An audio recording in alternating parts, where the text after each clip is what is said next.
மாண்புமிகு பேரவைத் தலைவர்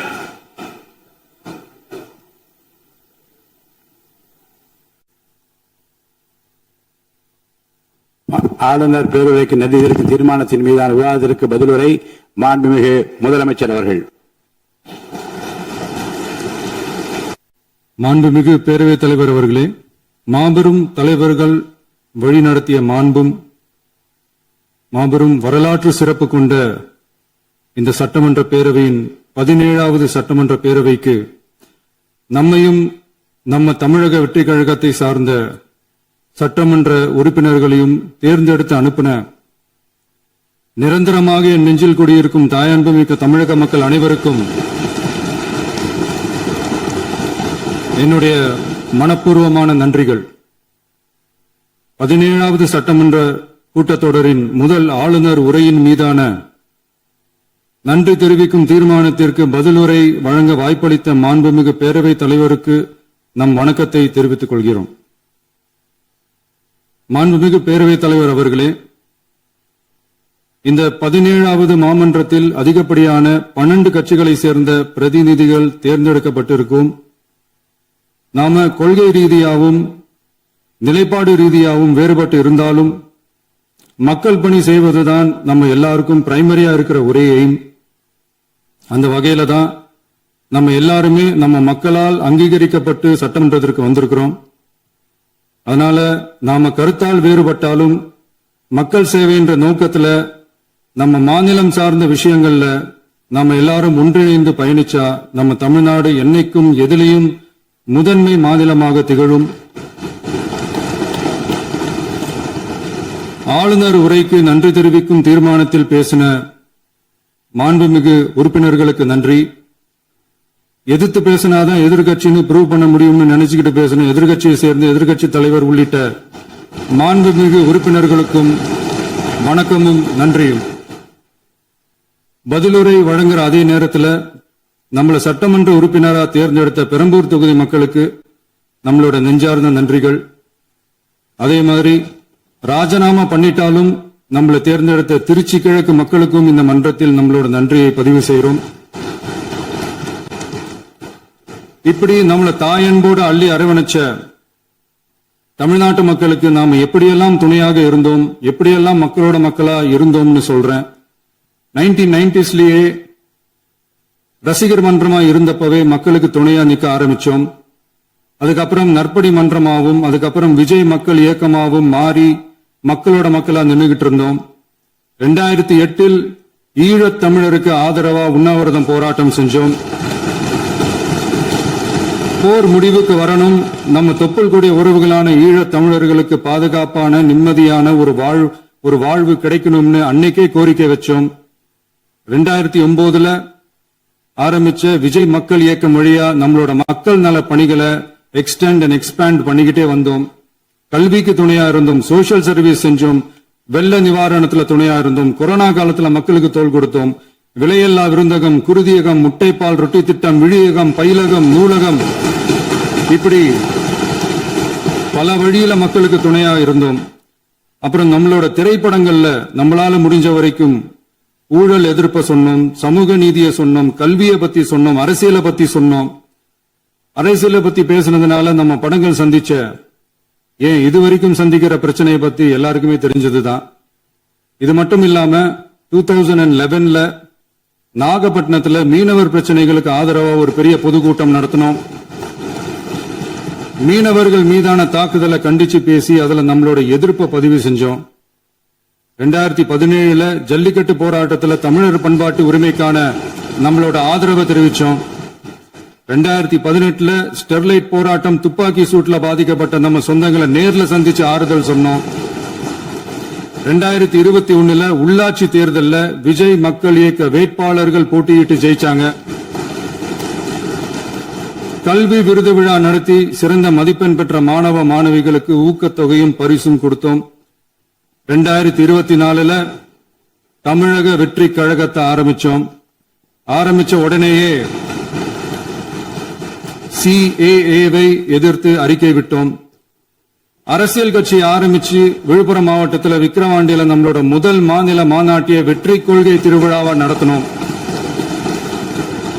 தந்தை பெரியார், பெருந்தலைவர் காமராஜர், அண்ணல் அம்பேத்கர், வீரமங்கை வேலுநாச்சியார், மக்கள் சேவகர் அஞ்சலை அம்மாள்னு நம்மளோட 5 கொள்கை தலைவர்கள் அறிவிச்சோம். இந்தியாவிலே 2 பெண் ஆளுமைகளை கொள்கை தலைவர்கள் அறிவிச்ச ஒரே கட்சி நம்ம டிவிக்கு மட்டும்தான் என்ற பெருமையோடு அறிவிச்சோம். பெரியார் சொன்ன மாதிரியே அவர் சொன்னதுல நமக்கு ஏற்புடையதை மட்டும் எடுத்துக்கிட்டோம். அவரோட கடவுள் மறுப்பு கொள்கையில நமக்கு உடன்பாடு இல்லைன்னு ஓப்பனா அறிவிச்சோம். நமக்கு கடவுள் நம்பிக்கை உண்டுன்னு அறிவிச்சோம். யாரோட நம்பிக்கைக்கும் நாம் எதிரானவங்க இல்லைன்னு தெளிவா அறிவிச்சோம். பெண் கல்வி, பெண்கள் முன்னேற்றம், சமூக சீர்திருத்தம், சமூக நீதி, இப்படி பெரியாரோட கருத்துக்களை நிறையவே ஏத்துக்கிட்டோம்னு அறிவிச்சோம். அண்ணல் அம்பேத்கரோட சம வாய்ப்பு, சமநீதி, சமத்துவத்தை ஃபாலோ பண்ணுவோம்னு அறிவிச்சோம். பெருந்தலைவர் காமராஜரோட மதச்சார்பின்மையை ஏத்துக்கிட்டதோட அவரோட நேர்மையான நிர்வாகத்தையே ஒரு கொள்கையா ஏத்துக்கிட்டோம்னு அறிவிச்சோம். வீரமங்கை வேலு நாச்சியாரோட மண் மீட்பையும் சமூக நல்லிணக்கத்தையும் பின்பற்றுவோம்னு அறிவிச்சோம். மக்கள் சேவகர் அஞ்சலை அம்மாளோட விடுதலை வேட்கையையும் மக்களோட வாழ்வாதாரத்துக்காக உறுதியாக நிற்கிறதையும் பின்பற்றுவோம்னு சொன்னோம். எல்லாருக்கும் எல்லாமும் கிடைக்கணும், எம் மதமும் நம் மதம்னு சொல்லி மதச்சார்பற்ற சமூக நீதி தான் நம்ம கொள்கைன்னு அறிவிச்சோம். நம்ம கொள்கை எதிரி யாரு, அரசியல் எதிரி யாருன்னு ஓப்பனா அறிவிச்சோம். எல்லாத்துக்கும் மேல பிறப்புக்கும் எல்லா உயிர்க்கும்ன்ற நம்மளோட அடிப்படை அரசியல் கோட்பாட்டா அறிவிச்சுட்டு தான் அரசியலுக்கே வந்தோம். நம்ம மதுரை மாநாட்டில் நம்மளோட தேர்தல் அரசியல் மற்றும் ஆட்சி அதிகார அரசியல் வழிகாட்டியா அறிஞர் அண்ணாவையும் புரட்சி தலைவர் எம்ஜிஆரையும் ஏத்துக்கிட்டதா அறிவிச்சோம். அப்புறம் இன்னனையும் நாம இங்க பதிவு செஞ்சே ஆகணும். எல்லாரும் கட்சி ஆரம்பிச்சுட்டு தான் ஒவ்வொரு வீட்டுக்குள்ளேயும் போவாங்க. ஆனா நாம ஒவ்வொரு வீட்டுக்குள்ளேயும் போனதுக்கு அப்புறம் தான் கட்சியவே ஆரம்பிச்சிருக்கிறோம். ஒவ்வொரு வீட்டுல ஒவ்வொருத்தரும் நம்மள அவங்க பிள்ளையா, மகனா, அண்ணனா, தம்பியா ஏத்துக்கிட்டதும் இயல்பா நடந்துச்சு. தமிழ்நாட்டு மக்களோட மனசுக்குள்ள போறதுக்கு நாம பட்ட பாடு நமக்கு மட்டும்தான் தெரியும். இதெல்லாம் புரிஞ்சாலும் புரியாத மாதிரி இருக்கிறவங்க தான் நம்மள நடிகன் என்று சொல்லியும் நம்ம கட்சிய நடிகன் கட்சின்னு சொல்லியும் சில நக்கல், நையாண்டி இதெல்லாம் பேசுவாங்க. அதை பத்தி நமக்கு கவலை இல்லைன்னு. இப்படி நம்ம அரசியல் பயணம் ரொம்ப டிரான்ஸ்பரண்டா தான் ஆரம்பிச்சிருக்கு. இந்த 2026 தேர்தல்ல கூட்டணியே இல்லாமல் தனியா நின்னோம். மக்கள் நம்மள தெளிவா புரிஞ்சுகிட்டதாலையும் நம்ம டிவிகே தோழர்களோட உழைப்பாலையும் நாம 35% வாக்குகளை வாங்கினோம். 1,72,00,000 வாக்குகளோட தமிழ்நாட்டிலேயே தனி பெரும் கட்சியா வந்தோம். தமிழக மக்களாலையும் நம்மளோட ஆதரவு இயக்கங்களாலையும் இதோ இன்னைக்கு இங்க நம்ம டிவிகே ஆளும் கட்சியா உட்கார்ந்திருக்கிறோம். இந்த ஆளும் கட்சியா ஆனதும் அவ்வளவு சாதாரணமாலாம் நடந்துடல. 2.25 வருஷத்துல ஆட்சிக்கு வந்துட்டீங்கன்னு ரொம்ப கிண்டலா கேலியா சிலர் பேசுறாங்க. எங்களோட இந்த 2.25 வருஷ டிராவல்ல எவ்வளவு வலியும் வேதனையும் இருக்குது. நம்மளோட மக்கள் சந்திப்புக்கே அவ்வளவு இடையூறு, அவ்வளவு தடைகள், ஊர் உலகத்துல யாருக்கும் இல்லாத ஒன்னா நமக்கு மட்டுமே தனியா ஸ்பெஷலா எக்ஸ்க்ளூசிவா நிறைய நிபந்தனைகள், நெருக்கடிகள், கட்டுப்பாடுகள், நம்மளை சந்திக்க வர்ற மக்களுக்கு சரியான பாதுகாப்பு இல்லாம, நம்ம கூட்ட நிகழ்ச்சிக்கு போதுமான பாதுகாப்பு இல்லாமன்னு இன்னும் வெளியே சொல்ல முடியாத நிறைய சூழ்ச்சிகள் எல்லாத்தையும் தாண்டி தான் நாம இந்த இடத்துக்கு வந்திருக்கிறோம். But still miles to go. நம்ம டிராவல்ல எல்லாத்துக்கும் உச்சமா நம்மளோட சொந்தங்கள், நம்மளோட உறவுகள். 41 பேர் கரூர் சம்பவத்தில் இழந்த வேதனை எல்லாம் எப்படி சொல்றதுனே தெரியல. நம்ம மனசை விட்டு என்னைக்கும் அந்த வலியும் வேதனையும் நீங்கவே நீங்காது. அதுலயும் நம்ம மேலேயே பழி போட்ட கொடுமையெல்லாம் இருக்கும் பாருங்க, அதெல்லாம் வேற லெவலுங்க. என்னத்துக்கு அப்படியெல்லாம் செஞ்சாங்கன்னு தெரியல. அரசியல்னா இப்படியெல்லாம் கொடூரமா இருக்கணுமா என்ன? சரி விடுங்க. இந்த விஜய் இவனோட மக்களுக்காக எதையும் தாங்க தயாரா ஆகிட்டான். இவ்வளவு பெயின்ஃபுல்லான நம்ம பொலிட்டிக்கல் டிராவல்ல நம்மளோட மிகப்பெரிய ஆறுதலும் பலமும் என்ன தெரியுமா? என் நெஞ்சில் குடியிருக்கும் என்னோட தமிழ்நாட்டு மக்களும், என் உயிருக்கு உயிரான என்னோட தோழர்களும் தான். அவங்களோட பலத்தால தான். அன்னைக்கு 1967 முன்னாள் முதல்வர் மாண்புமிகு அறிஞர் அண்ணா அவர்கள் தலைமையில் அமைஞ்ச சாமானியர்களோட ஆட்சி மாதிரி, 1977 முன்னாள் முதல்வர் மாண்புமிகு புரட்சி தலைவர் எம்ஜிஆர் அவர்கள் தலைமையில் அமைஞ்ச மிக சாமானியர்களோட ஆட்சி மாதிரி, இதோ இன்னைக்கு அதே வரிசையில 2026 சட்டமன்ற தேர்தலில் இந்த விஜயோட தோழர்கள் இடம்பெற்ற ஒரு மிக மிக சாமானியர்களின் ஆட்சி அமைஞ்சிருக்கு. வாகை சூடும் வரலாறு திரும்பி இருக்கிறது. இப்படி ஒரு தீர்ப்பை மக்கள் அளிச்சதுனாலதான் தமிழக வரலாற்றில் ஒரு மகத்தான கூட்டணி ஆட்சியை நாம் அமைச்சிருக்கிறோம். இளைஞர்களால என்ன செய்ய முடியும், பெண்களால என்ன செய்ய முடியும்னு கேட்டவங்களுக்கான பதில் தான் இன்னைக்கு அமைஞ்சிருக்கிற நம்ம ஆட்சி. ஒரே ஒரு குடும்பம் மட்டும் முக்கியம்னு சொல்றது நம்மளோட ஆட்சி அதிகார அரசியல் இல்ல. தமிழ்நாட்டில் இருக்கிற ஒவ்வொரு குடும்பமும் முக்கியம்னு சொல்றது தான் நம்ம அரசியல். நம்மளோட ஆட்சி அதிகாரம் அதான் நம்மளோட மனசாட்சி உள்ள மக்கள் ஆட்சி. இந்த 2026 தேர்தலில் யாராலும் உடைக்கவே முடியாதுன்னு சொன்ன மதத்தை உடைச்சோம், சாதியை உடைச்சோம், முக்கியமா காசு கொடுத்து ஓட்டு வாங்குற ஒரு நச்சு கலாச்சாரத்தையே சுக்கு நூறா தூள் தூளா உடைச்செறிஞ்சோம். நாம கிளீன் கவர்னன்ஸ் அண்ட் குட் கவர்னன்ஸ்ல உறுதியா இருக்கிறோம். இப்ப மட்டும் இல்ல, எப்பவுமே இப்படிதான் இருப்போம். இதுல 100% இது உண்மைன்றதுனாலதான் பாரம்பரியமான தினத்தந்தி பத்திரிகை ஊழலின் ஊற்றுக்கண் அடைக்கப்படுகிறதுன்னு 16/6/2026 அன்னைக்கு ஒரு தலையங்கமே எழுதியிருக்கு. ஒரு தவறு செய்தால், அது தெரிந்து செய்தால் அவன் தேவன் என்றாலும் விடமாட்டேன் என்று எம்ஜிஆர் அன்று பாடினார். அதை இன்று விஜய் செயலில் காட்டுகிறார்னு அந்த எடிட்டோரியல்ல எழுதியிருக்கு. இந்த நேரத்தில் தினத்தந்திக்கு நம்மளோட நன்றியை தெரிவிச்சுக்கிறோம். அரசியலுக்கு வந்து 2 வருஷம் தான் ஆகுது. உங்களுக்கு என்ன தெரியும், உங்களால என்ன முடியும்னு கேலியா கேட்டவங்களுக்கு தினத்தந்தியோட பதிலை இப்போதைக்கு போதும்னு நினைக்கிறேன்.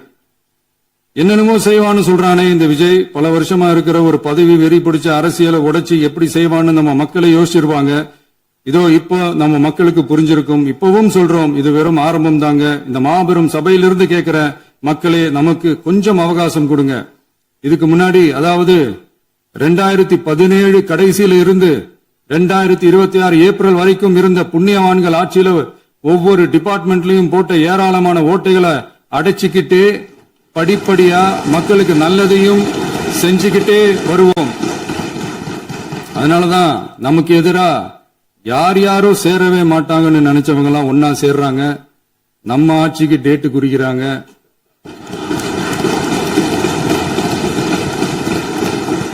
சரி, அவங்கள நம்ம மக்களே பார்த்துப்பாங்க, அதை விடுங்க.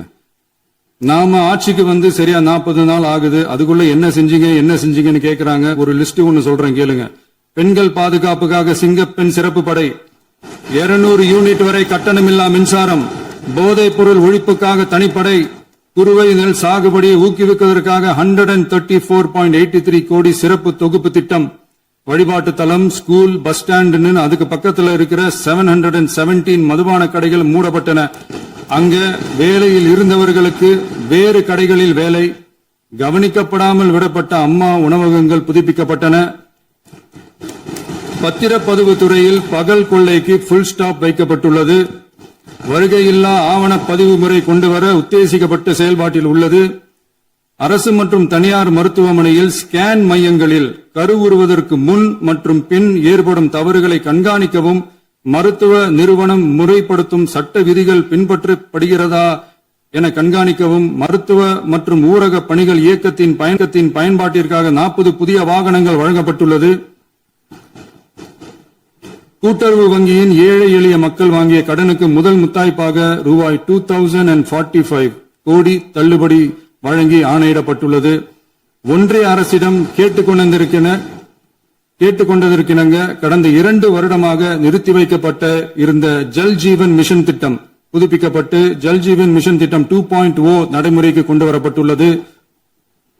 18,500 கோடி அளவில் உறுதியளிக்கப்பட்ட காஞ்சிபுரம் மாவட்டத்தில் மைய விரிவாக்க திட்டம், கோயம்புத்தூரில் மின்னணு பொருட்கள் மற்றும் மின்னணு அமைப்புகள் உற்பத்தி திட்டம் மற்றும் திருவள்ளூர் மாவட்டத்தில் காட்டுப்பள்ளி LNT கப்பல் கட்டும் தளம் விரிவாக்க திட்டத்திற்கு ஒப்பந்தங்கள் போடப்பட்டுள்ளன.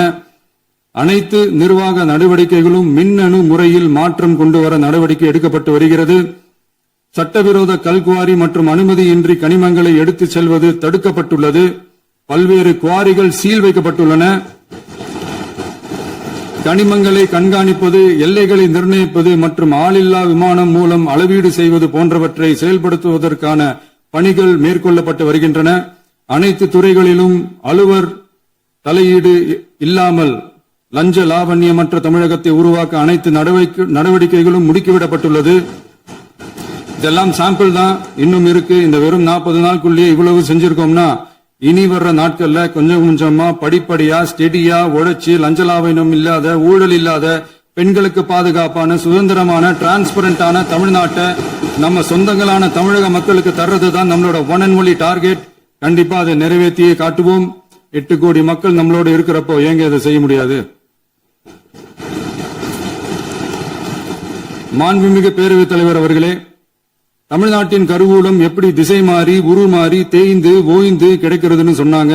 திசை மாறி உருமாறி தேய்ந்து ஓய்ந்துன்னு வசனம் மாதிரி ரைமிங்கா இல்லாம வளமான இலக்கியமா இதே சபையில பேசினவங்களோட திறமையான ஆட்சியில நடந்த நிதி மேலாண்மையை பத்தி வெள்ளை அறிக்கையா வெளியிட்டோம்.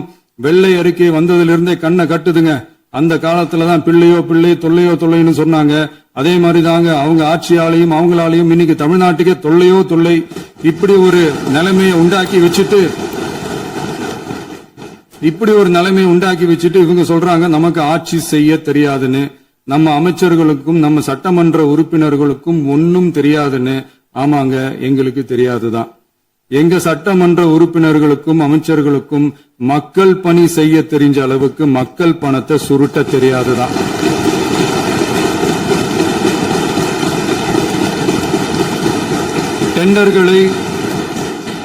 டெண்டர்களை முறைப்படுத்த தெரிஞ்ச அளவுக்கு அதோட ரேட்டை உயர்த்தி ஊழல் செய்ய தெரியாதுதான். பதவி உயர்வு வழங்கவும் பணி இடமாற்றம் கலந்தாய்வு நடத்தவும் தெரியுமே தவிர பதவி உயர்வுக்கும் பணியிட மாற்றத்திற்கும் பணம் பறிக்க தெரியாதுதான். புதிய பணியிடங்கள் உருவாக்க தெரியுமே தவிர அந்த பணியிடங்களை பணத்துக்கு விற்க தெரியாதுதான். கோயில்கள்ல நடக்கிற நிர்வாக சீர்கேட்டை தடுக்க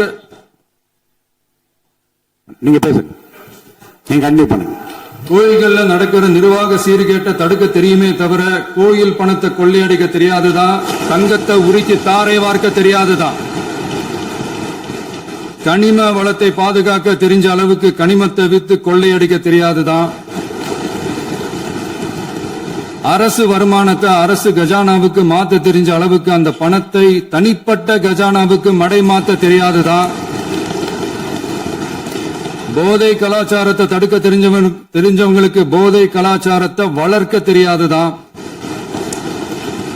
நம்ம குடும்பத்தில் இருக்கிற பாட்டி அம்மா அக்கா தங்கச்சி குழந்தைகளை பெண்களை மதிக்க தெரிஞ்சவங்களுக்கு ஓசி பஸ் 1000 ரூபாய் கேஸ் இப்படி எல்லாம் பேச தெரியாதுதான்.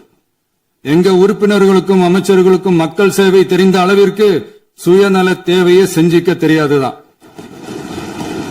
அதனாலதான் சொல்றோம், எங்களை பார்த்து எதுவும் தெரியாதுன்னு சொல்றவங்களுக்கு சொல்றோம், இதெல்லாம் எங்களுக்கு தெரியாதுதான். உங்களை மாதிரி முறைகேடுகளை செய்யறத நாங்க தெரிஞ்சுக்கவும் போறதில்ல, தெரிஞ்சுக்கவும் ஆசைப்படல. அத கடைசி வரைக்கும் எங்களுக்கு தெரியாமலே இருந்துட்டு போகட்டும். அதனால நாங்களும் எங்க மக்களும் வெரி வெரி ஹாப்பி தான். மாண்புமிகு பேரவைத் தலைவர் அவர்களே, எதிர்ப்பவர்கள் எதிர்க்கட்சி என்பதற்காக எங்கள் ஆட்சி மீது 1000 பழி போடலாம். ஆனாலும் தமிழக மக்களுக்கு உண்மையை உணர்த்த வேண்டியது நம்மளோட கடமை.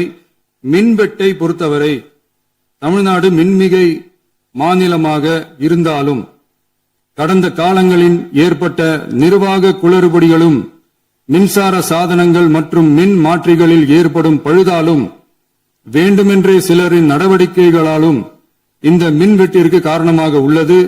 மின் விநியோக மீட்பு நடவடிக்கைகளை ஒருங்கிணைப்பதற்காக எதிர்பாராமல் இரவு நேரங்களில் ஏற்படும் மின் தடங்களை விரைந்து சரி செய்வதில் 10 உயர்மட்ட கண்காணிப்பு குழுக்கள் மற்றும் 125 சிறப்பு மின் தடை நீக்க ரோந்து வாகனங்கள் வழங்கப்பட்டு 24 மணி நேரமும் கண்காணிக்கப்படுகிறது. கூடுதலாக தற்போது 77 புதிய மின் தடை நீக்க மையங்களும் உருவாக்கப்பட்டுள்ளன. விரைவில் இந்த மின்வெட்டு நிலைமை அறவே நீக்கப்படும். மாண்புமிகு பேரவைத் தலைவர் அவர்களே, நம்ம விவசாயிகள் எல்லாரும் நம்மள நல்லா புரிஞ்சுக்கிட்டு தமிழக வெற்றி கழகத்தை ஏத்துக்கிட்டாலும் எதிர்க்கட்சிகளோட தூண்டுதலால சில இடங்கள்ல சில போராட்டங்கள் நடக்குது. எதிர்க்கட்சிகள் என்னதான் சித்து வேலை செஞ்சாலும் விவசாய பெருமக்கள் எல்லாரும் நம்ம ஆட்சி அவங்களுக்கான ஆட்சி தான் நல்லா புரிஞ்சுதான் வச்சிருக்கிறாங்க. இந்த வருஷம் எல்னினோ விளைவா எப்பவும் இருக்கிறத விட இந்த டைம் மழை குறையுங்கிறதையும் நம்ம விவசாயிகள் உணர்ந்துதான் இருப்பாங்க. இருந்தாலும் நம்ம அரசு நம்ம விவசாயிகளோட வாழ்வாதாரத்துக்காக பக்கபலமாகவும் உறுதியாகவும் துணை நிற்கும்ங்கிறத தெரிவிச்சுக்கிறோம். நம்ம தமிழகத்தில் ஏற்கனவே நடந்த அதி அற்புதமான சூப்பரான நிர்வாக திறன் கொண்ட 50 வருஷ அரசியல் அனுபவம் கொண்ட 2.0, 3.0, 4.0 பல 0.0 மாடல் ஆட்சி நடத்த கனவு கண்டவங்களோட அட்டகாசமான ஆட்சிக்காரங்க பல்வேறு விதமான நிதி நெருக்கடியை நம்ம மக்களுக்கும் நமக்கும் பரிசா கொடுத்துட்டு போய் இருந்தாலும் கூட்டுறவு வங்கிகளின் மூலம் 75,000 வரை பயிர்கடன் பெற்று குறு சிறு இதர பெரு விவசாயிகளுக்கு 100% முழுமையான பயிர்கடன் தள்ளுபடியும் 75,000 மேல் கடன் பெற்றவர்களுக்கு குறைந்தபட்சமாக 35,000 பண பயன் கிடைக்கும் அளவிற்கு மொத்தம் 14,43,504 விவசாயிகளுக்கு ரூபாய் 5,932.23 கோடி பயிர்கடன் தள்ளுபடி வழங்கப்பட்டுள்ளது. மாண்புமிகு பேரவைத் தலைவர் அவர்களே, நாம ஒன்றியத்தில் கூட்டுறவு கூட்டாட்சி, மாநிலத்தில் சுயாட்சி என்ற கொள்கையை கொண்டவங்க தான் ஏற்கனவே அறிவிச்சிருக்கிறோம். தற்போதைய ஒன்றிய அரசு சார்ந்த கட்சியுடன் அரசியலில் கொள்கை அளவில் நேர் எதிராக நிக்கிறவங்க தான் நாம. அதே சமயத்தில் எதுக்கெடுத்தாலும் கண்ணை மூடிக்கிட்டு ஒன்றிய அரசோட மோதல் போக்கை விரும்புறவங்க நாம இல்ல. நமக்கு எப்பவுமே தமிழகத்தின் வளர்ச்சி மட்டும்தான் முக்கியம். அதுக்காக நம்மளோட அரசியல் ரீதியான கொள்கைகளையோ மாநில உரிமைகளையோ கொஞ்சம் கூட விட்டு கொடுக்கவே மாட்டோம். அதுல ரொம்ப தெளிவாகவும் உறுதியாகவும் இருக்கிறோம். இனியும் இப்படித்தான் இருப்போம். அதுல ஒருபோதும் மாற்றமே இருக்காது. அதனால இதுல யாரு திசை திருப்ப வேலையில் ஈடுபட்டாலும் அவங்க எல்லாரும் மக்கள் மத்தியில் தோற்பது உறுதி. எனவே நம்ம மக்களுக்கோ சிறுபான்மை சகோதரர்களுக்கோ நம்ம ஆதரவு இயக்கங்களுக்கோ எந்தவித சந்தேகமும் வேண்டாம். நாம் யாரோட டீமும் இல்ல. நாம எப்பவுமே பியூரான பீப்புள்ஸ் டீம். இன்னும் சொல்ல போனா நாம secular team, social justice team. மாண்புமிகு பேரவைத் தலைவர் அவர்களே, அரசு விழாக்கள், கல்வி நிறுவனங்கள் மற்றும் பல அதிகாரப்பூர்வ நிகழ்ச்சிகளோட தொடக்கத்துல நம்ம தமிழ்தாய் வாழ்த்த பாடுறதுதான் வழக்கமா இருக்கு. தமிழ்தாய் வாழ்த்த பொறுத்த வரைக்கும் நம் அரசு இதுல நம்மளோட உறுதியான நிலைப்பாட்டை ஒன்றிய அரசுக்கு மிக தெளிவா தெரிவிச்சிருக்கு. அது இல்லாம இதில் மாநில அரசின் கொள்கைக்கு ஏற்ப ஒன்றிய அரசின் அறிவிக்கையில் திருத்தம் மேற்கொள்ள கோரிக்கையும் விடுக்கப்பட்டுள்ளது. நீட் தேர்வை பொறுத்தவரை கிராமப்புற மற்றும் பொருளாதார ரீதியாக பின்தங்கிய மாணவர்களுக்கு சமமான வாய்ப்பை வழங்குவதில்லை. மருத்துவ கல்வியில் சமூக நீதி மற்றும் சம வாய்ப்பை நீட் பாதிக்கிறது என்பதை உணர்கிறோம். எனவே மருத்துவ படிப்புகளுக்கான சேர்க்கையை 12ஆம் வகுப்பு மதிப்பெண்களின் அடிப்படையில் நடத்த வேண்டும் என்று நமது அரசு வலியுறுத்தி வருகிறது. மத்திய அரசிடம் நீட்டிலிருந்து தமிழ்நாட்டிற்கு விலக்கு வழங்க வேண்டும் என்று கோரிக்கை விடுத்துள்ளது. மாண்புமிகு பேரவைத் தலைவர் அவர்களே, பேரறிஞர் அண்ணா அவர்கள் தலைமையிலான அரசு 1968 இருமொழி கொள்கையை நடைமுறைப்படுத்தியது. தமிழ் ஆட்சி மொழி, தமிழ் மொழியை பாதுகாப்பது, மாணவர்களுக்கு ஆங்கிலத்தின் மூலம் உலக அளவிலான வாய்ப்புகளை வழங்குவது, எந்த ஒரு மொழியையும் கட்டாயமாக திணிப்பதை தவிர்ப்பது மற்றும் எதிர்ப்பது, நிலத்தின் மொழி மற்றும் பண்பாட்டு அடையாளத்தை பேணுவது என்பதை நம் தமிழக வெற்றிக் கழக ஆட்சி ஏற்றுக்கொண்டுள்ளது. எனவே தமிழ்நாட்டில் தமிழ் ஆட்சி மொழி மற்றும் இருமொழி கொள்கை என்பதில் நமக்கு மாற்று கருத்தே இல்லை. மாண்புமிகு பேரவைத் தலைவர் அவர்களே, கடந்த 11/6/2026 அன்று நடந்த நிதி ஆயோக் கூட்டத்தில் தமிழ்நாடு அரசின் சார்பாக கலந்து கொண்டு வறுமையற்ற தமிழ்நாடு இயக்கம் உருவாக்க தேவையான நிதியையும், தமிழ்நாட்டுக்கு 2 எய்ம்ஸ் மருத்துவமனைகளை தருமாறும், மருத்துவம் மற்றும் பல் மருத்துவ படிப்பிற்கு 12ஆம் வகுப்பு மதிப்பின் அடிப்படையில் இடங்களை நிரப்புதல் குறித்தும், செயற்கை நுண்ணறிவு தொடக்க நிறுவன வளர்ப்பு மையங்கள் தமிழ்நாட்டில் அமைக்கவும், இளைஞர் திறன் மற்றும் வேலைவாய்ப்பு இயக்கம் செயல்படுத்த வேண்டியும், பெண்கள் தலைமையிலான வளர்ச்சி குறித்தும், மீனவ சமுதாயங்களின் வாழ்வாதாரம் மற்றும் மீன்பிடி படகுகள் மற்றும் மீனவர்களை விடுவித்தல் குறித்து நிரந்தர நடவடிக்கை எடுக்க வேண்டியும், காலநிலை தாங்கும் தன்மை பெருந்திட்டம் 2045 கீழ் விண்வெளி உற்பத்தி மையத்தை தேசிய விண்வெளி உற்பத்தி மையமாக அறிவிக்க கோரியும், தமிழ்நாட்டில் சாலை போக்குவரத்து, நெடுஞ்சாலை மற்றும் ரயில்வே அமைச்சகத்தின் மேம்பாட்டு குறித்தும், அனைத்து கிராமங்களையும் டிஜிட்டல் இணைப்பு வசதி ஏற்படுத்துதல் குறித்தும், கூட்டு குடிநீர் திட்டம் தொடரவும்,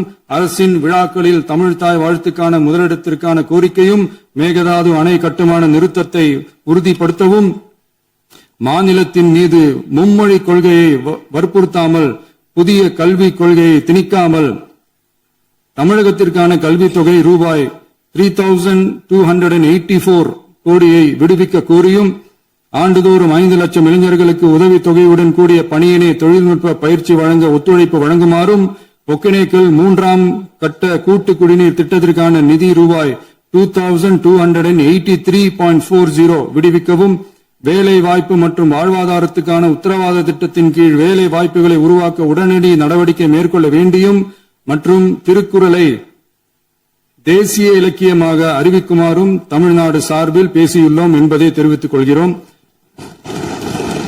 மாண்புமிகு பேரவைத் தலைவர் அவர்களே, அண்டை மாநிலங்களுடனான நட்புறவு ஒரு மாநிலத்தின் வளர்ச்சிக்கும் நாட்டின் ஒற்றுமைக்கும் மிகவும் அவசியமானது. தமிழ்நாடு தனது அண்டை மாநிலங்களுடன் நதி நீர் பங்கீடு, பொருளாதாரம், கல்வி, கலாச்சாரம் மற்றும் போக்குவரத்து துறைகளில் நல்லுறவை பேணி வருகிறது.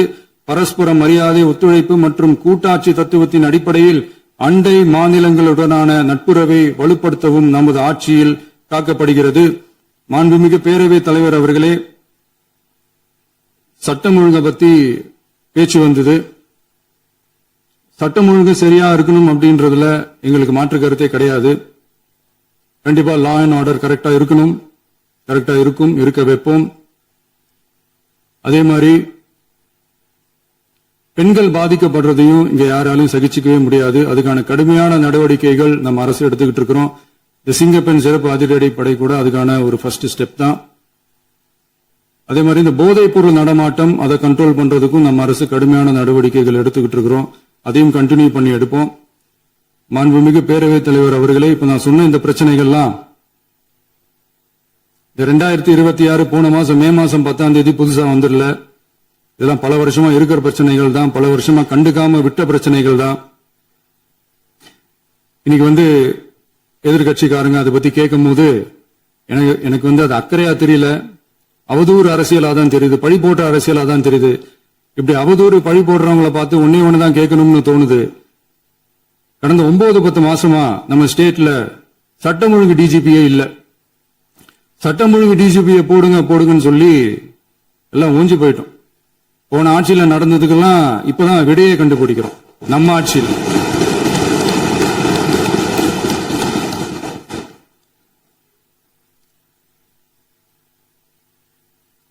இந்த போதைப் பொருள் நடமாட்டம் எல்லாம் தாறுமாற அப்படியே பரவி கொட்டி கிடக்குது. இதெல்லாம் இனிஷியல் ஸ்டேஜ்லயே யார் கண்ட்ரோல் பண்ணிருக்கணும்? போலீஸ் டிபார்ட்மெண்ட் அப்ப யார் கையில இருந்தது? இத்தனை கேள்வி நம்மளை பார்த்து கேட்கறாங்களே, ஒரே ஒரு கேள்விதான் நான் கேட்கணும்னு தோணுது. போலீஸ் டிபார்ட்மெண்ட்டை கையில வச்சுக்கிட்டு பிகினிங்லயே இனிஷியல் ஸ்டேஜ்லயே இந்த போதைப் பொருள் நடமாட்டத்தை ஏன் கண்ட்ரோல் பண்ணல? மனசாட்சி உள்ளவங்க இந்த பிரச்சனை எல்லாம் ஏன் நடக்குதுன்றது அவங்களுக்கே நல்லா தெரியும். இன்னைக்கு சட்டம் ஒழுங்கை பத்தி கேள்வி கேட்க கூடாதா அப்படின்னா தாராளமா கேட்கலாம். இது ஜனநாயக அரசு, மன்னராட்சி எல்லாம் கிடையாது, மனசாட்சி உள்ள மக்களாட்சி. அதனால கேள்வி கேட்கலாம், எல்லாருக்கும் எல்லா உரிமையும் உண்டு. விமர்சனம் செய்யலாம், எல்லாருக்கும் எல்லா உரிமையும் உண்டு. ஆனா நம்ம ஆட்சியில என்ன நடவடிக்கைகள் எடுத்திருக்கோன்றது தெரிஞ்சுக்கிட்டு அதுக்கேற்ற மாதிரி ஒரு நடுநிலையா பேசுனீங்கன்னா கொஞ்சம் நல்லா இருக்கும். சட்டம் ஒழுங்கை பத்தி யாருக்கு என்ன யோசனை இருந்தாலும், மக்கள் நலனுக்காக யாருக்கு என்ன யோசனை இருந்தாலும் அதை தாராளமாக சொல்லலாம். நம்ம அரசு அது காது கொடுத்து கேட்கும். ஆனா நம்ம அரசினுடைய நிர்வாகத்திறன் அதை பத்தி பேசுறவங்களுக்கு இந்த ஊரடிச்சு உலையில போட்டு ஊழல் மேல ஊழலா செஞ்சுக்கிட்டு அதுல இருந்து தப்பிக்கிறதுக்கு பேர் தான் நிர்வாகத்திறன் அப்படின்னு சொன்னா, அப்படிப்பட்ட ஒரு ஊழல் செய்யற நிர்வாகத்திறனை நம்ம அரசு ஒரு நாளும் செய்யாது. பொட்டி பெட்டியா பணத்தை வச்சுக்கிட்டு, பெட்டியை வச்சு எல்லாம் செஞ்சுக்கிட்டு, போதைப் பொருள் பாதுகாவல் கழக மாடல் அரசாங்கம் செஞ்ச ஒவ்வொரு ஊழலா வெளியில வந்துகிட்டு இருக்கு. டாஸ்மாக்ல அது என்னப்பா அது பேரு, பார்ட்டி ஃபண்ட், கட்சி நிதி அப்படின்ற பேர்ல அடிச்ச கொள்ளையெல்லாம் ஒண்ணா இப்போ கவர்மெண்டோட கஜானாவுக்குள்ள கொண்டு சேர்த்துக்கிட்டே இருக்கிறோம்.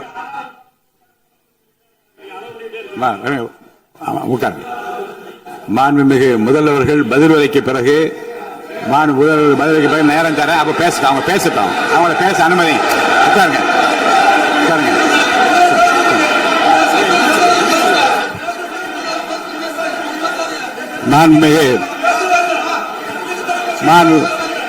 அலோ பண்றேன் உட்காருங்க. மாண்பு உறுப்பினர்கள் நீங்க உட்காருங்க, அமைதியா உட்காரு. நீங்க எல்லாம் உட்காருங்க.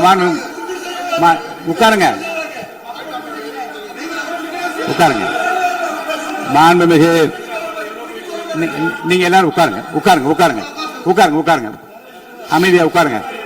இருங்க, உட்காருங்க. அப்புறம் நீங்க என்ன உட்காருங்க, நான் கொடுக்க உட்காருங்க, நான் பாயிண்ட் ஆஃப் வார கொடுங்க, நான் கொடுக்குறேன். உட்காருங்க உட்காருங்க உட்காருங்க உட்காருங்க உட்காருங்க உட்காருங்க உட்காருங்க உட்காருங்க உட்காருங்க உட்காருங்க உட்காருங்க. மாண்புமிகு முதல்வர் அவர்கள் போர்வையாக நிதானமாக சொல்லிக்கொண்டே இருக்கிறார். நீங்க குறிப்பெடுத்து வைத்துக் கொள்ளுங்கள். பேசி முடித்தவுடன் நான் உங்களுக்கு அவகாசம் தருகிறேன். நீங்க ஒன்னு ஒன்னா சொல்லுங்க, என்ன என்று நீங்க சொல்லுங்க. உங்க சொல்லுகிற வாய்ப்பை நான் உங்களுக்கு தருகிறேன். இப்போது மாண்புமிகு முதலமைச்சர் உங்கள் உரையை தொடரலாம்.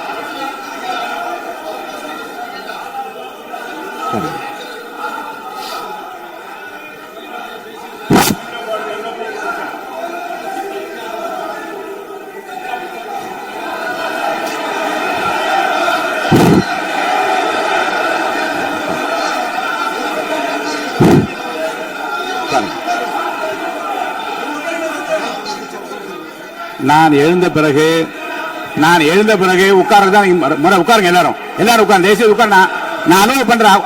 உட்காருங்க, அமைதியா உட்காருங்க. நான் அலோவ் பண்றேன், அமைதியா உட்காருங்க. உட்காருங்க, அங்க இருந்து குரல் கொடுக்காதீங்க. உட்காருங்க.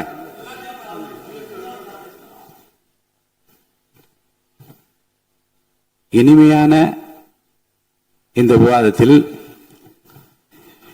இதுவரை குறுக்கீடுகள் இல்லாமல்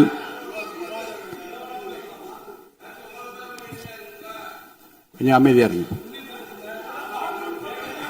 மாண்புமிகு முதல்வர்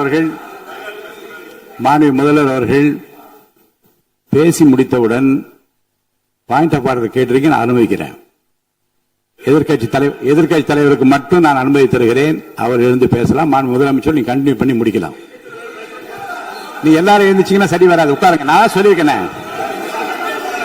உட்காருங்க உட்காருங்க உட்காருங்க.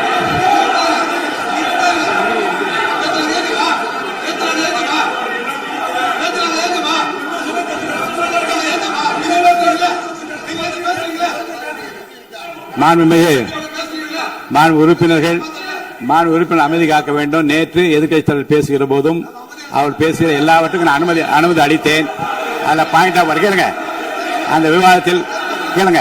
இப்போதும் மாண்புமிகு முதலமைச்சர் அவர் பேசி முடித்த பிறகு நான் உங்களுக்கு அதுக்குரிய அவகாசம் தருகிறேன். நீங்க கேள்வி கேளுங்க. கேட்கிற உரிமையும் விளக்கத்தை பெற்றுக்கொள்ள உரிமை உங்களுக்கு இருக்கிறது. அதற்கு அவகாசம் நான் தருகிறேன்.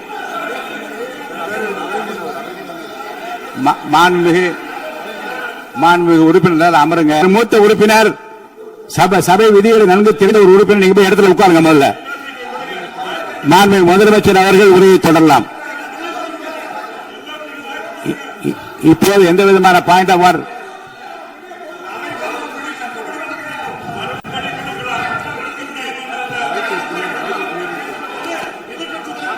நான் வாய்ப்பு இல்லை என்று சொன்னால் நீ எழுந்து நிற்பதிலே நியாயம் இருக்கிறது. உட்காருங்க. வாய்ப்பு உறுதியாக எதிர்க்கட்சி தலைவருக்கு பாயிண்ட் ஆஃப் ஆர்டர் மட்டுமல்ல, உட்கார்ந்து அவர் பேசிய பேச்சுக்களை என்னென்ன இருங்க, என்ன உங்களுக்கு சந்தேகம் இருக்கிறதோ, வினாக்கள் இருக்கிறதோ அதை நீங்க கேட்கலாம். அவர் பதில் சொல்வதற்கு தயாராக இருக்கிறார். பேசி முடிக்கின்ற வரை அமைதி காக்கும்படி உங்களை நான் கேட்டுக்கொள்கிறேன். நான் எதிர்க்கட்சி தலைவர் முழு ஒத்துழைப்பை நீங்கள் தர வேண்டும் என்று நான் எதிர்பார்க்கிறேன்.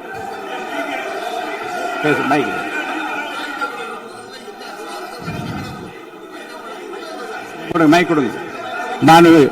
மாண்புமிகு எதிர்க்கட்சி தலைவர் பேரவைத் தலைவர், நீங்க உட்காருங்க. நேற்று நான் பேசும்போது சில அமைச்சர்கள் குறுக்கிட்டு பேசினாங்க, அதற்கு நீங்க அனுமதி கொடுத்தீங்க. அது மாதிரி இன்னைக்கு முதலமைச்சர் பேசும்போது சில வார்த்தைகள், தவறான வார்த்தைகள் பேசுறாரு. அவர் பார்ட்டி ஃபண்ட் அப்படின்னு சொல்லியிருக்கிறாரு. அவர் அமைச்சர் அந்த பார்ட்டி ஃபண்ட் எந்த பார்ட்டின்னு கூட சொல்ல தைரியம் இருந்தா சொல்லுங்க, நாங்க அதெல்லாம் பேஸ் பண்ண தயாரா இருக்கோம். எதையும் ஆதாரத்தோடு எதையும் பேசுங்க. நீங்க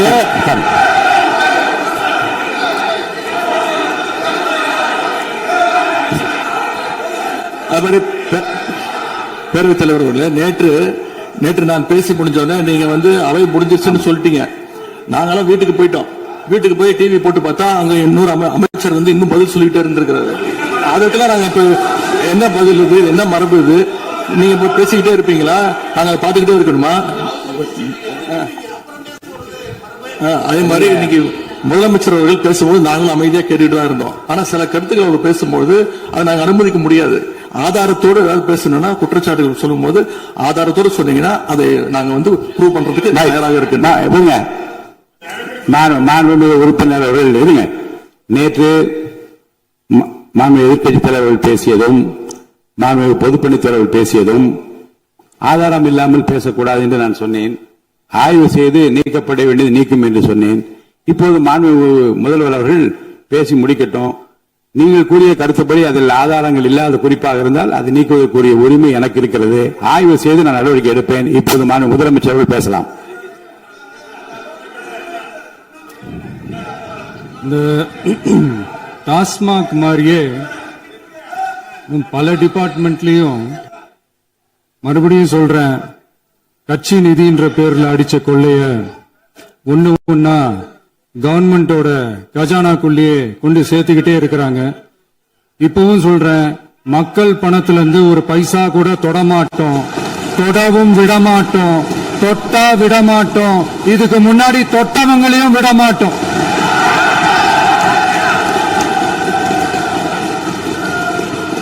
ஒவ்வொரு ஊழலா வெளியில வரும் போலே,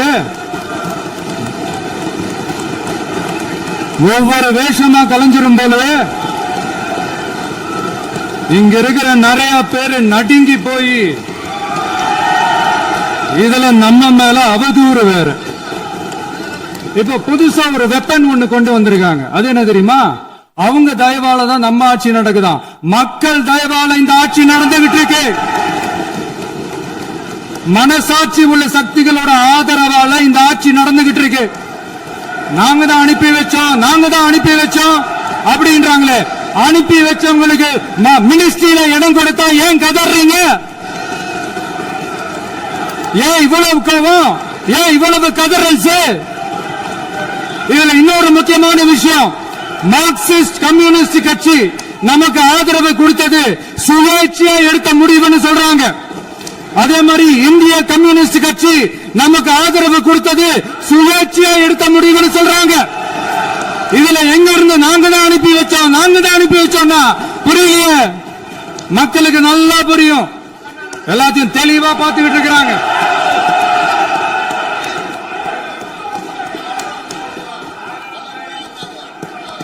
முதலமைச்சர் கண்டினியூ பண்ணலாம். மாண்புமிகு முதலமைச்சர்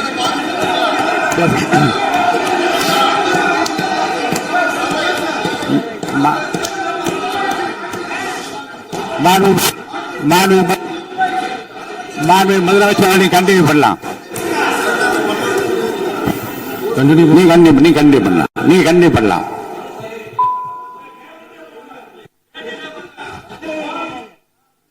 இந்த சமூக நீதி அரசுன்னு சொல்றவங்களை பார்த்து கேட்கிறேன், நம்ம பட்டியலின சகோதரர்களுக்கு எத்தனை அமைச்சர் பதவி கொடுத்தீங்கன்னு கொஞ்சம் சொல்ல முடியுமா? ஆனா நம்மளுடைய அரசுல 8 அமைச்சர் பதவிகள் யாருக்கு? நம்ம பட்டியலின சகோதரர்களுக்கு. எல்லாம் நம்ம அண்ணன், நம்ம தம்பி, நம்ம தங்கச்சிங்க. அண்ணல் அம்பேத்கர் அவர்களுடைய கிட்டத்தட்ட 100 ஆண்டு கால கனவு இப்ப நிறைவேறி இருக்கு. நான் ஏன் கொஞ்சம் சவுண்டா பேசுறேன் அப்படின்னா அவங்களுக்கு கேட்கணும்ன்றதுக்காக தப்பா எடுத்துக்காது. அதே மாதிரி பெண்களோட பாதுகாவலர் நாங்க தான் அப்படின்னு சொல்லிக்கிறவங்களை கேட்கிறேன், எத்தனை பெண்களுக்கு அமைச்சர் பதவியில இடம் கொடுத்தீங்க கொஞ்சம் சொல்ல முடியுமா? எங்க அரசுல 4 சகோதரிகளுக்கு அமைச்சர் பதவி கொடுத்திருக்கிறோம்.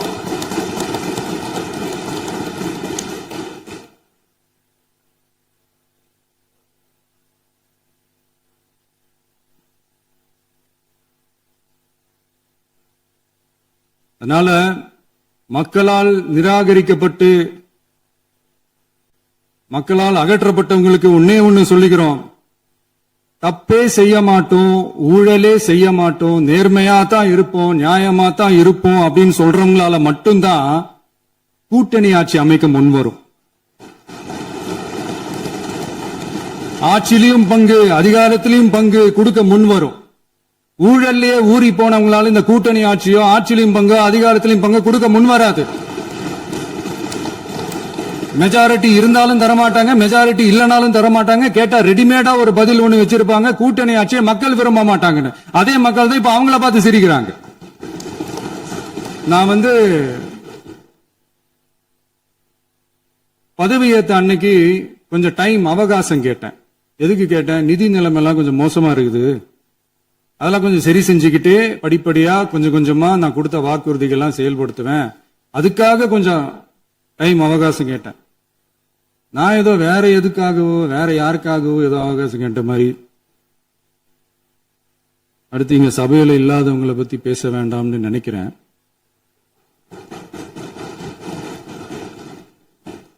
இங்க நம்மளை பத்தி அவதூறு பரப்புறதோட மட்டும் இல்லாம இப்ப நம்ம மக்கள் மேலேயும் அவதூறு பரப்ப ஆரம்பிச்சுட்டாங்க. மக்கள் நமக்கு ஓட்டு போட்டது தப்பா, குடும்பம் குடும்பமா நமக்கு ஆதரிச்சது தப்பா. இது இப்ப இல்ல, நான் சொல்றது எம்ஜிஆர் அவர்கள் காலத்திலிருந்தே. அப்பவே அவர் ஜெயிச்சப்போ அதே மக்களை தப்பு தப்பா பேசுறது. மக்கள் என்ன பண்ணிட்டாங்க, எம்ஜிஆர் என்ன பண்ணிட்டாரு, எம்ஜிஆர் என்ன இது பண்ணிட்டாரு. 50 வருஷமா ஒரே டெக்னிக்கா.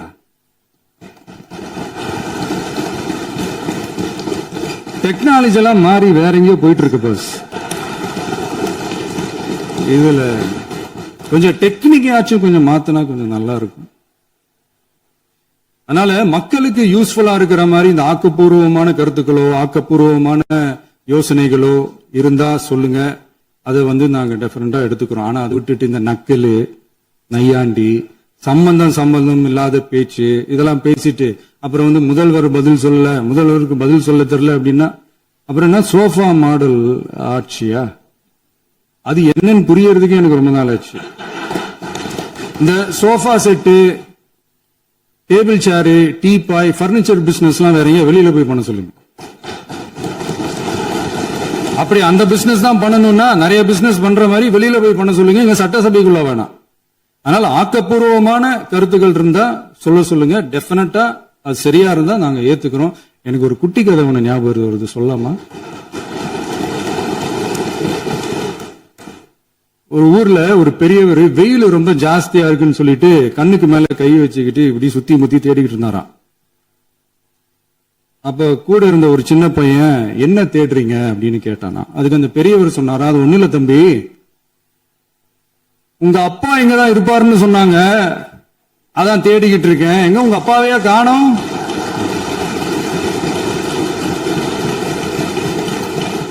இல்ல அந்த எங்களுக்கும் நக்கலா நையாண்டியா சம்பந்தம் இல்லாத குட்டி கதை இதெல்லாம் எங்களுக்கும் பேச தெரியும். அந்த கதையில பெரியவர் அப்படி சொன்னாராம், தப்பா எடுத்துக்காதீங்க. அந்த கதையில பெரியவர் அப்படி கேட்டாராம். அதனால யாரும் இங்க டென்ஷன் ஆக வேணாம்.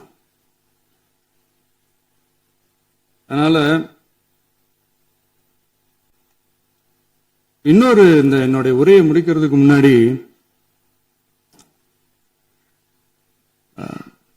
போயிட்டாங்க, பேசலாமா? உங்க கருத்துக்களை நீங்க முழுமையாக மன நிறைவோடு பேசலாம். டிவியில சரி. அதான் 5 நிமிஷம் பேசினதுக்கே தொலைத்தூரி இந்த ஆட்டம் ஆயிடுச்சு. பேசுனா அப்புறம் என்ன பண்றது? கடைசியா நான் இந்த உரையை முடிக்கிறதுக்கு முன்னாடி ஒரு முக்கியமான ஒரு விஷயம் பத்தி சொல்லணும். ஆளுநர் உரை அன்னைக்கு இந்த தமிழ் தாய் வாழ்த்துக்கு அப்புறம் தேசிய கீதம் பாடினது தப்பு, தேசிய கீதம் 2 முறை பாடினது தப்பு, அப்படி ஒரு நிகழ்வு இதுக்கு முன்னாடி இந்த சட்டசபையில நடந்ததே கிடையாது, அந்த மரபையே மாத்திட்டீங்க, இப்படி ஒரு பெரிய ஒரு போர் மாதிரி எதிர்கட்சியை சார்ந்தவங்க எல்லாம் சொன்னாங்க இல்லையா? அந்த மாநில உரிமை போராளிகளை, அந்த மரபு காக்கிற உரிமை போராளிகளை ஒரே ஒரு கேள்விதான் கேட்கணும். 2021 ஆகஸ்ட் 2 ஞாபகம் இருக்கா? Centenary celebration of Tamil Nadu legislature. அந்த பங்கன்ல நம்ம முன்னாள் முதலமைச்சர் கருணாநிதி அவர்களோட சாரி கலைஞர் அவர்களுடைய கலைஞர் அவர்களுடைய புகைப்படத்தை மாண்புமிகு குடியரசுத் தலைவர் திறந்து வைக்கிற ஒரு பங்கன். அந்த பங்கன்ல national anthem followed by Tamil Thai Vazhthu அப்படின்னு அறிவிச்சது ஞாபகம் இருக்கா? அதாவது தேசிய கீதத்துக்கு அப்புறமா இரண்டாவது முறையா, நோட் திஸ் பாயிண்ட் மாண்புமிகு பேரவைத் தலைவர் அவர்களே, ப்ளீஸ் நோட் திஸ் பாயிண்ட். தேசிய கீதத்துக்கு அப்புறம் இரண்டாவது முறையாக தமிழ் தாய் வாழ்த்து பாடப்படும் அப்படின்னு சொன்னது ஞாபகம் இருக்கா?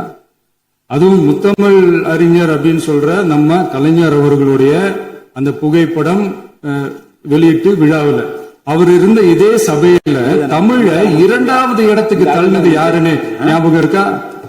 அது மட்டும் இல்ல, அந்த தேசிய கீதத்தை நாட்டுப்பண் நேஷனல் ஆந்தம் சொல்லி அதே பங்கன்ல கடைசியா பங்கன் முடியும் போது செகண்ட் டைம் தேசிய கீதம் பாடினதும் ஞாபகம் இருக்கா? இதே அவையில் தான், அது அவை குறிப்பிலும் இருக்கிறது, இதே அவையில் தான் நடைபெற்றது. இந்த புக்க நேரத்தில் இந்த ஆதாரங்களை அளித்த மாண்பு முதல் அவர்களுக்கு நன்றியை தெரிவித்துக் கொள்கிறேன். டவுட் இருந்தா இந்த புக்கை பார்த்து தெரிஞ்சுக்கலாம். அதனால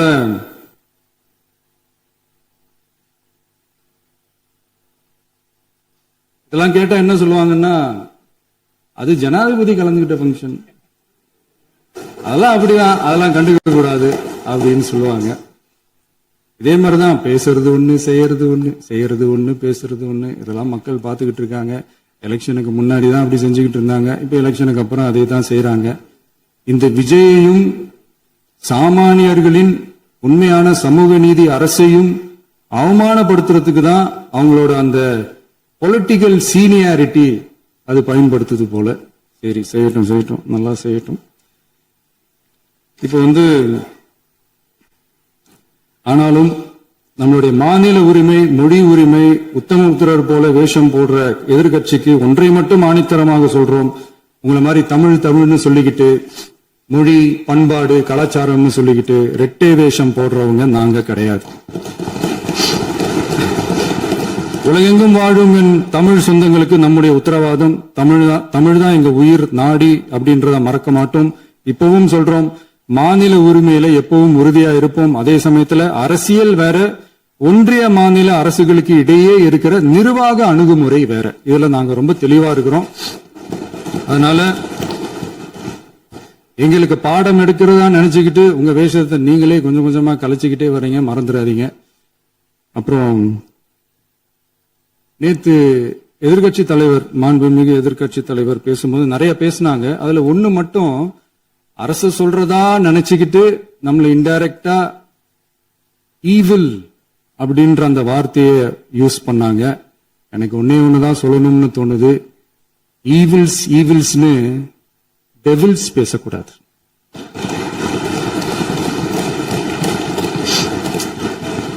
அவங்க இருந்திருந்தா ஒரு ஆக்ஷன் பண்ணணும்னு எனக்கு தோணுச்சு. எல்லாரும் போயிட்டாங்க. பர்மிஷன் பண்ணலாமா? இப்பவும் பண்ணலாம், ஒன்னும் தப்பு இல்ல.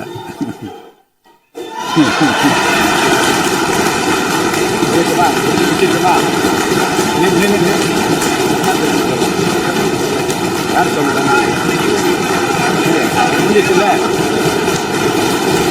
எழுந்து சொல்லுமா, உட்காந்து சொல்லட்டுமா?